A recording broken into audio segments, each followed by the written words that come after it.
Assalamualaikum warahmatullahi wabarakatuh. Perkenalkan, nama saya Quratul Aini dengan NPM 23991000012. Saya adalah mahasiswa PMM dari STMIK Syekh Zainuddin Nahdlatul Ulama. Saya semester 5 dan mengambil mata kuliah Audit Sistem Informasi di UPN Veteran Jawa Timur dengan dosen pengampu Ibu Siti Mukaramah Eskom Mkom. Mungkin hanya itu saja pengenalan saya. Mari kita akan lanjutkan tentang gambaran umum audit sistem informasi.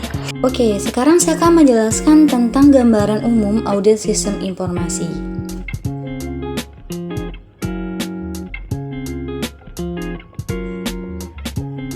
Dimulai dari pengertian audit sistem informasi. Audit sistem informasi adalah suatu upaya penghimpunan dan juga penilaian berbagai bukti agar bisa menentukan apakah sistem informasi yang digunakan pada sebuah perusahaan mampu mengamankan aset, menjaga integritas data, dan mampu mendorong perusahaan dalam mencapai tujuannya secara efektif, serta menggunakan sumber daya yang ada secara lebih efisien. Kedua, tahapan audit sistem informasi. Ada 5 tahapan. Pertama, perencanaan audit. Kedua, pengujian pengendalian. Ketiga, pengujian transaksi. Keempat, pengujian keseimbangan atau keseluruhan hasil. Dan kelima, penyelesaian atau pengakhiran audit.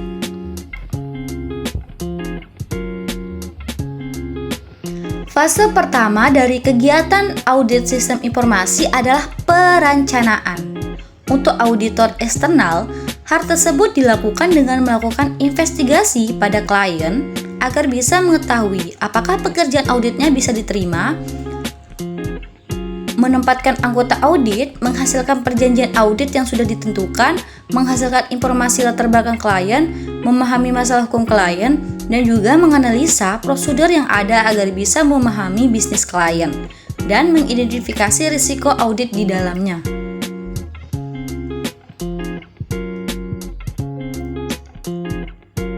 Dalam tahapan pengujian pengendalian, pihak auditor akan melakukan tes kontrol saat mereka mengatakan bahwa kontrol risiko ternyata berada pada level yang maksimal. Sehingga mereka akan mengandalkan kontrol sebagai acuan untuk pengurangan biaya testing yang ada.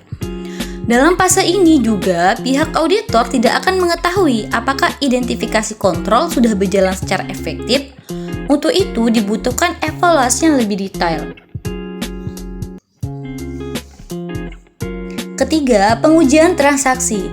Pihak auditor akan memanfaatkan tes atas transaksi yang ada untuk mengevaluasi apakah ada kesalahan ataupun proses yang tidak biasa terjadi pada kegiatan transaksi, hingga bisa mengakibatkan kesalahan pencatatan material di dalam laporan keuangan. Tes transaksi di dalamnya mencakup menelusuri jurnal dari sumber dokumen yang ada, memeriksa berkas, dan juga memeriksa keakuratan data. Yang keempat, pengujian keseimbangan atau keseluruhan hasil. Agar bisa mengetahui pendekatan apa yang digunakan dalam fase ini, maka yang harus diperhatikan adalah mengamati harga dan kesatuan data perusahaan. Beberapa jenis tab substantif yang akan digunakan adalah menghitung persediaan fisik, melakukan konfirmasi utang, dan juga melakukan perhitungan ulang pada aktiva tetap perusahaan.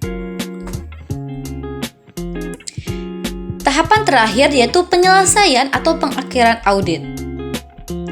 Pihak auditor eksternal akan melakukan beberapa tes tambahan atas bukti yang ada agar nantinya bisa dijadikan sebagai bahan laporan. Ruang lingkup audit sistem informasi ini umumnya lebih fokus pada seluruh sumber daya informasi yang tersedia, seperti aplikasi, infrastruktur, personil, dan juga informasi.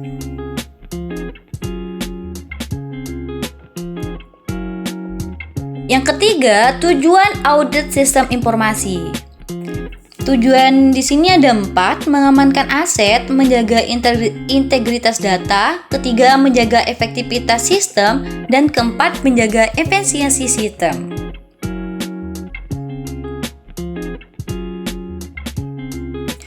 Pertama, mengamankan aset. Aset informasi milik perusahaan seperti software, hardware, sumber daya manusia, dan file data harus selalu dijaga dalam suatu sistem pengendalian internal yang baik, agar bisa menghindari adanya penyalahgunaan aset perusahaan. Sehingga sistem pengamanan aset menjadi hal yang sangat penting yang harus disediakan oleh pihak perusahaan.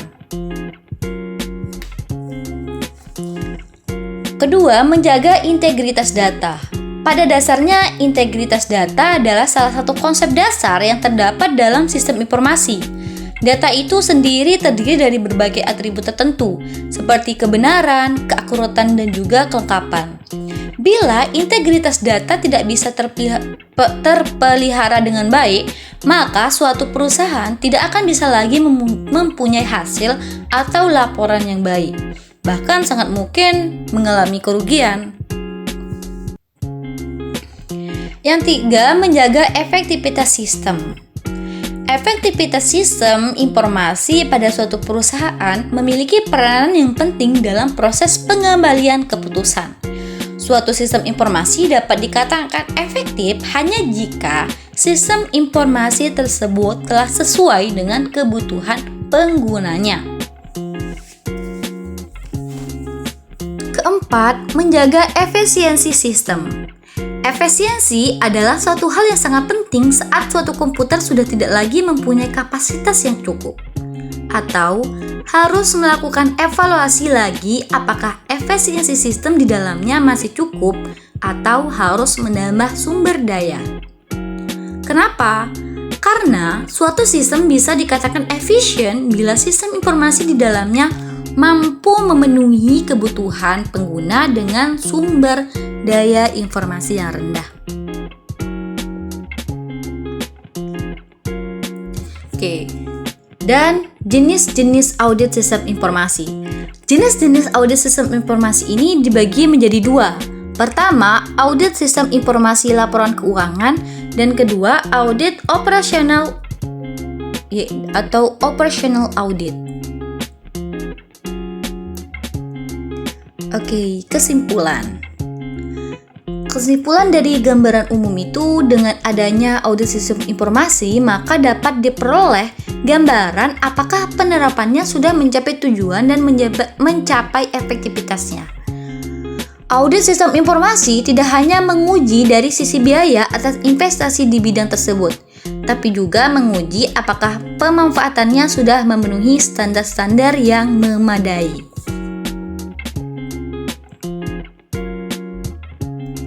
Oke, mungkin sekian.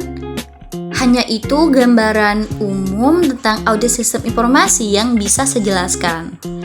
Thank you. I hope you can get useful knowledge from this video. Good luck semuanya. Sampai jumpa. Terima kasih.